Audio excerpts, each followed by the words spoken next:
Oh God, here we go. Hey Chanel, yeah, hi. I'm good. I'm good. I've just just busy doing normal things. Yeah.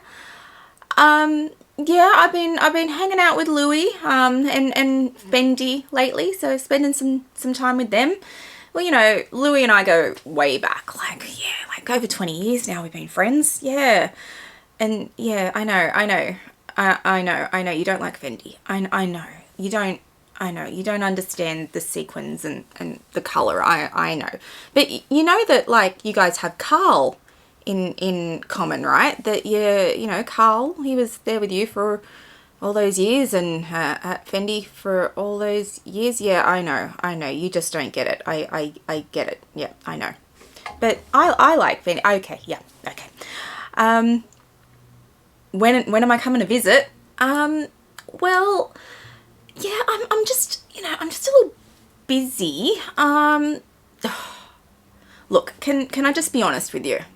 Can I? Yeah, I think it's important to be honest at this point. So, back during the GFC, the global financial crisis, when you put your prices up a lot, and I said to you then that there was, that probably wasn't a good thing to do, that it kind of made people feel bad. Do you remember that? Yeah.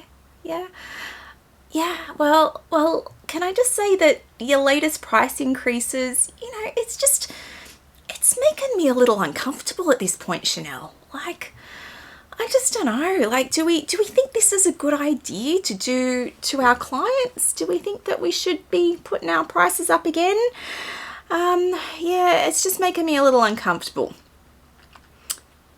Yeah,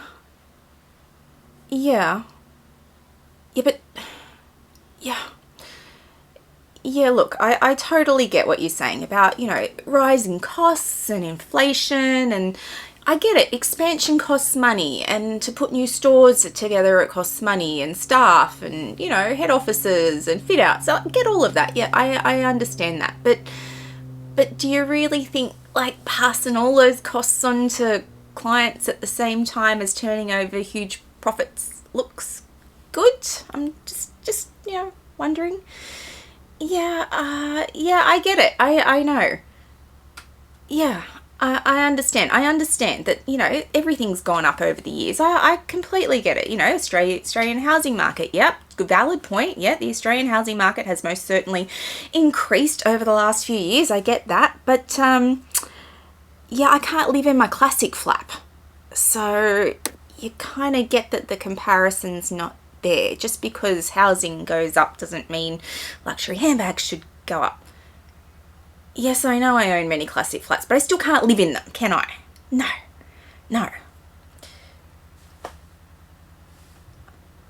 Did you just call me old? What do you mean? Just because I'm old, I remember the pricing that used to happen. Come on, that's not fair. Like, I'm not walking around going, when I was young, classic flaps are only $4,000. I don't do that. No. I do remember when woks were under $4,000. But that was like 2 years ago. I'm not talking 20 years ago. It was 2 years ago. I could walk in and buy a wok for under $4,000. Like, no, you can't just be making it out because I'm old that I walk around going, when I was young. I'm not doing that. This has nothing to do with that. Well, yeah, yeah. Well, that's great that you've got lots of clients that don't care about the price increase. I'm happy for you that you have those clients, but I'm just not one of them. Like, I'm really happy for you, but in a world where people are struggling to, like, hold on to their houses and afford groceries, and it's a lot of money. What do you mean, who is struggling? There are lots of people who are struggling to hold on to their houses and pay for groceries. No, I understand no one you know, but there are certainly people who are struggling to hold on to their houses and afford groceries. No, it's not just third world countries, it's everywhere. Come on. Look. Okay, the cost of eggs and lettuce at the moment are just off the charts expensive. So, like, we have to take this into consideration. No, I am not suggesting that you should brand eggs and lettuce and sell them through Chanel. Just, oh, seriously. No. I'm just saying that your classic flaps cost between $7,600 and $17,000. You may just be cutting some clients out of the market at this point because it's just a lot of money, and you guys just don't seem to have an entry-level range anymore. I mean, Louis Vuitton has canvas, Fendi has a canvas, you know, Dior has oblique, and Hermes has homewares. You guys just, you know, you don't seem to have an entry level anymore. Like, even a wok's over $6,000 now. Like, where do you think people are entering the market with Chanel? Blankets and cushions do not make a maison. You sell blankets, you sell cushions every now and again. You cannot say you have homewares. No.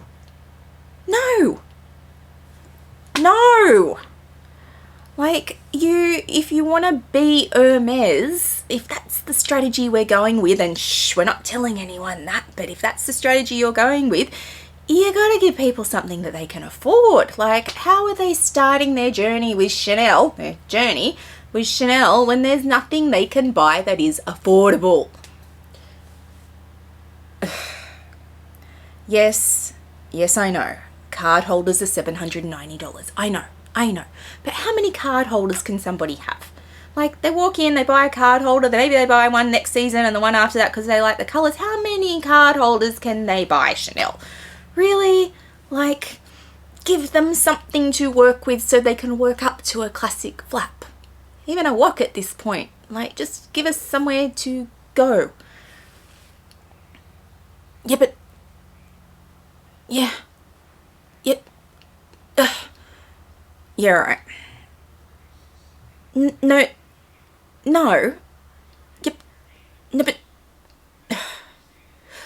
Look, at this point, I really just feel that I need a break. I know we've been friends for a while, and you know, I love what you do, but I think we might need a little break. I think I just need to spend some time with some other fashion houses, and maybe, you know, I'm sure I will be back at some point. I mean, I'm going to Paris later in the year, and I'm sure I'll come visit you then.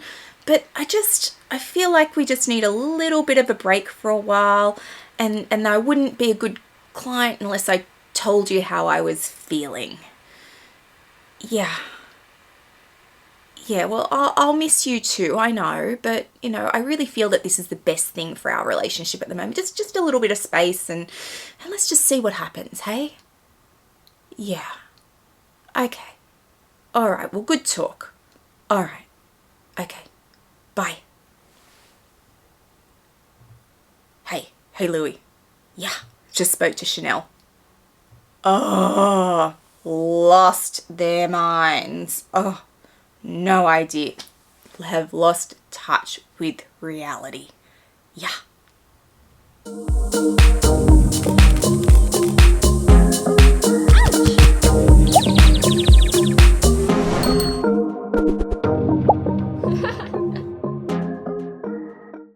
Hi everyone, I'm Meredith and welcome to my channel. If you're new here, I'm so excited that you found me, and if you're returning, I'm so grateful you've decided to come back and watch more. I love all things luxury. I love luxury shoes, luxury handbags, luxury lifestyle, and vlogging. And if they're things that appeal to you, I hope you'll do me a massive favor and hit that subscribe button down below.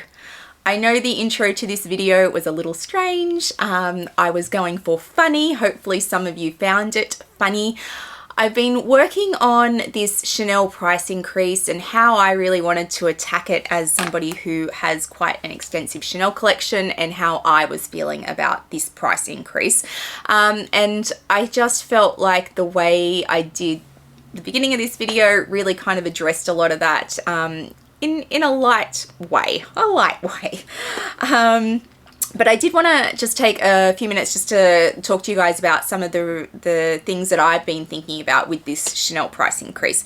So first off, I ran a poll over on my Instagram account, and I'll throw my handle up in case you're not following me over on Instagram, because I love to collect information and data that way. So if you want to participate, please come follow me over there. So I threw up a poll about the Chanel price increase, and I asked you guys to give me feedback on how you were feeling about it. So I gave 3 options. The first was, whatever, we're used to it now. The second was, it's insane, but I'll still buy from the brand. And the third option was, done, done, done, no more Chanel. And it was really interesting to get those results. So 65% of the people who responded were done, done, done, not buying Chanel anymore. 11% were, it's insane, but I'll still buy from the brand. And 24% were, whatever, we're used to it now. So it's really interesting to me that even after these amazingly high price increases, that 35% of people are still like, yeah, whatever, I'm still shopping there. Like, yes, it's insane, but we're still gonna shop with Chanel. And 65% of people are just done. But what my data doesn't provide is how many of those 65% were already done prior to this price increase. So it was interesting for me to do that and to look at the data around that.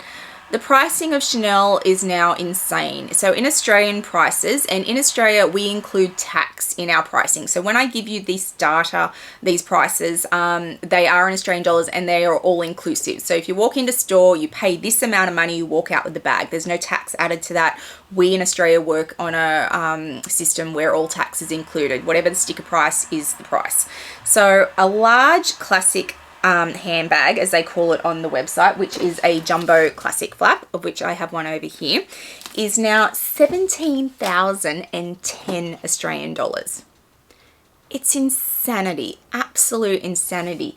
I have quite a few jumbos for a collection, and I didn't pay anywhere near that. So from the price I paid for this in 2021, I want to say, to now, it's gone up about $5,000, I think. It's just insane. And then for a small classic flap, so I don't have one behind me. So the small classic flap is now $15,070 Australian.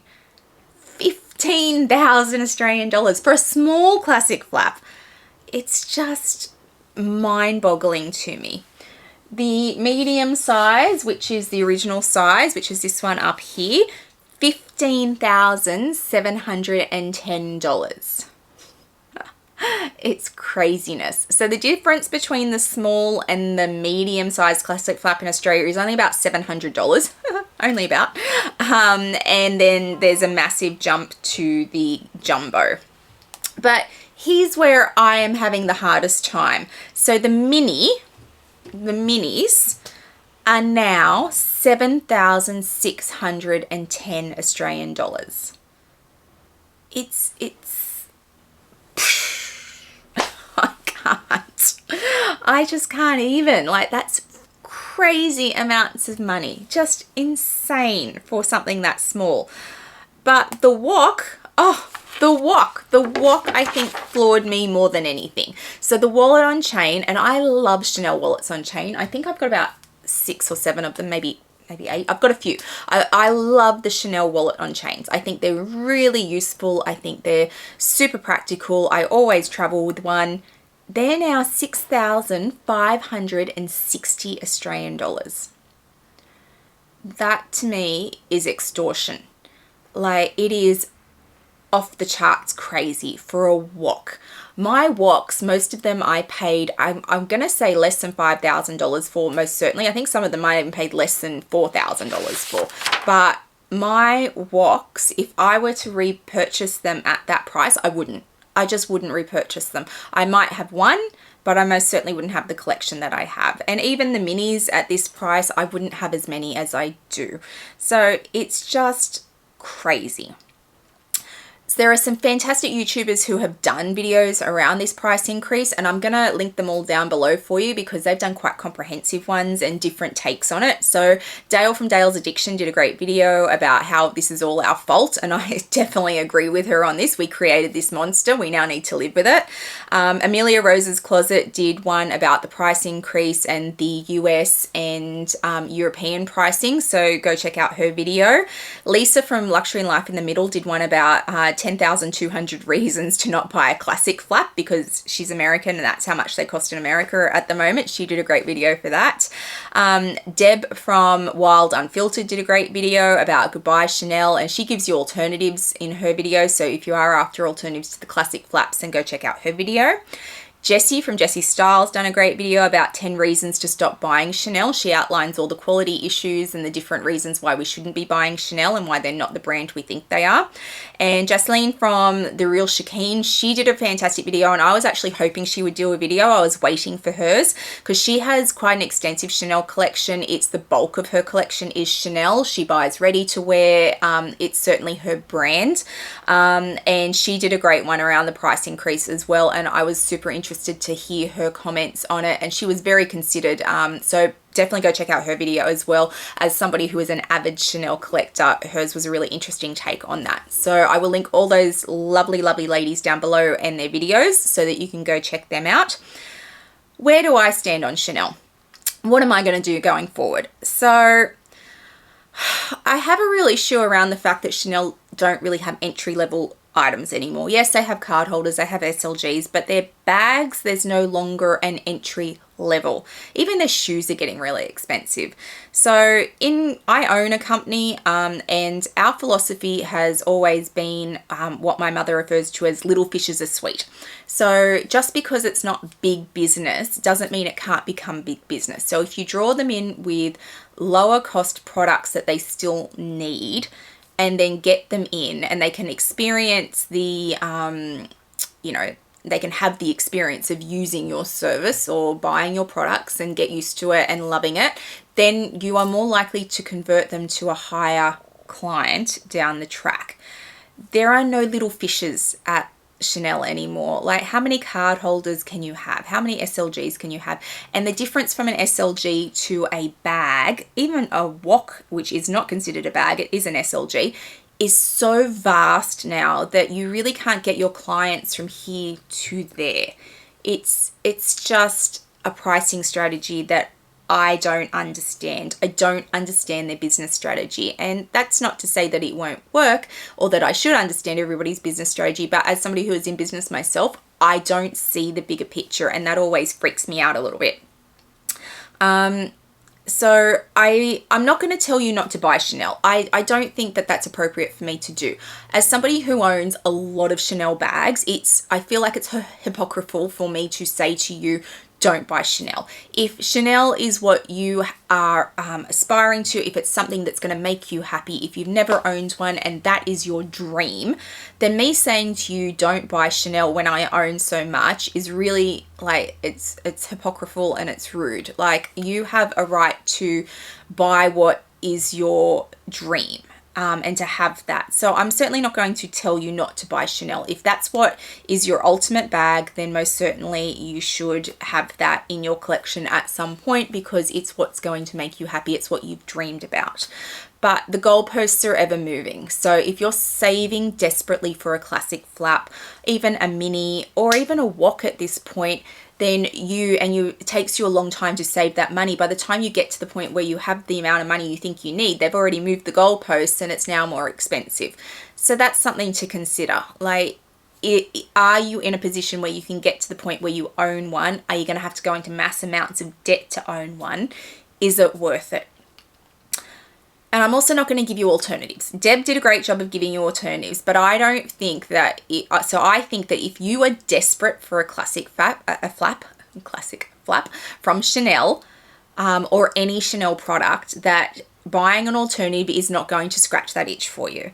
I believe that if you are so tied to the brand and so desperate to own something from Chanel, that buying an alternative, no matter how much it's similar or how much cheaper it is or how much it might work in the same way, it's not going to fulfill your want of the actual Chanel product in the first place.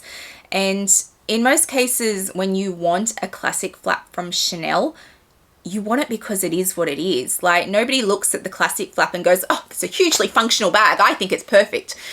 There's very few people who feel like that. We like them for the design, we like them for the heritage, we love them for what they are. Generally speaking, if we wanted a really practical bag, we probably wouldn't be shopping at Chanel anyway, with the exception of the Wok, which I think is super practical. So I don't think that giving you alternatives or telling you not to buy them is appropriate. I just don't. There are certainly videos around that. So if you are looking for an alternative, then by all means go check out other videos. But I think if you really want it, that you just really want it. So you just have to be aware that the goalposts continue to move and it's always going to cost you more money. So how fast can you possibly save to outrun those price increases? My suggestion is pre-loved, and that's where I'm at with my journey.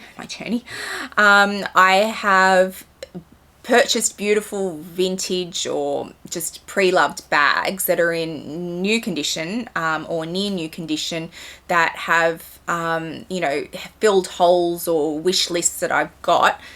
And I think if you desperately want a Chanel classic flap at this exact moment in time, that pre-loved is your best option, or using a consigner. I just bought a mini and I got it for less than retail, and it was brand new, never used, still had the tag on it. So those are still out there. I currently have 3 classic flats for sale, and they are all well under retail, like $5,000 less than retail, and I barely use them, if at all. So those deals are out there. If it's about having the bag itself, pre-loved is the way to go. If it's about the experience of buying it from the boutique, then you suck it up and you save the money and you just hope that they don't keep going with such massive price increases, because the goals are moving all the time, constantly, several times a year. So it is really hard to keep up with. In terms of what I'm going to do going forward, so my wish list for Chanel at the moment consists of 2 Chanel bags, both of which are going to come from the pre-loved market, and I will hunt probably this year and add to my collection. In terms of new Chanel bags, I'm not saying I'm never going to buy them. I'm just not. I know that I'm going to Paris later in the year, and I do want to have the experience of buying Chanel from the boutique on Rue Cambon and getting the special packaging. I want that experience. So I know for certain that I will buy something from the boutique in Paris, because as a luxury lover, that's an experience I really want to have at least once in my life. Beyond that, it would have to be an incredibly special piece for me to even consider at this point. It would have to be a color that I just died over. It would have to be something that I have never seen before, I have nothing like it, or I can't live without. And they're rare. They're so rare. So I'm probably not going to add many going forward. If you see Chanel unboxings on my channel, you might see shoes, you might see pre-loved pieces, but new Chanel, there will be very, very few on my channel. $17,000, like, no. And I'm not someone who's going, oh, well, I'll just go buy Hermes. I'm already shopping at Hermes. Like, that's not where my money is going. I would actually, at the moment, if I had $17,000, go buy a whole heap of vintage Louis Vuitton pieces that I'm still missing from my collection. So that's more likely where my money will go. That kind of money will go. But yeah, I don't know. I honestly don't know where it ends. And I guess that will be something that we watch going forward. Is there another massive price increase coming again, and another one after that? Are they going to do smaller price increases? I don't believe there will ever be stabilization in the market. I don't think we're going to see prices drop. We might see them rise less, but I don't think we're going to see them drop or even plateau at any point. I just don't. Those of us who have seen many price increases continue to go, well, that's it, I'm done. But there's always younger generations entering the market who don't know any different. They will enter the market at $17,000 for a jumbo classic flap, and they don't remember. They don't remember when it was $12,000. They don't remember when it was $8,000. They don't remember. So this is the reality they're presented. It's the reality they will shop in. So Chanel isn't going anywhere. Will they lose business? Yeah, I think they probably will. I think they're going to find it tough. But I believe that they are arrogant enough to double down and wear it. This is their business strategy. They will tough it out. They're not going to come out and go, oh, we're sorry, guys. We raised the prices too much. We're lowering them. No. Chanel are a French brand. They have been around forever. I believe they are arrogant enough to go, no, this is our strategy. We're sticking with it. We're going to see what happens. So we watch this space and see going forward, what the next price increase is going to be like. They're just my thoughts and my musings. I wanted to do something around this price increase, but I didn't. I really wanted to present it in my own voice. If you have liked today's video, please give it a thumbs up and hit that subscribe button down below. It means a lot to a content creator when you hit that subscribe button. Please also hit the little bell notification so you know when I've uploaded videos, which is usually 3 times a week. I will also throw up my Instagram handle for you so you can come follow me over there. I put lots up in real time. I ask you guys questions and for feedback, so please come follow me over on Instagram. I hope wherever you are in the world today, you are having a fabulous day, and I'll see you guys in the next one. Bye, guys.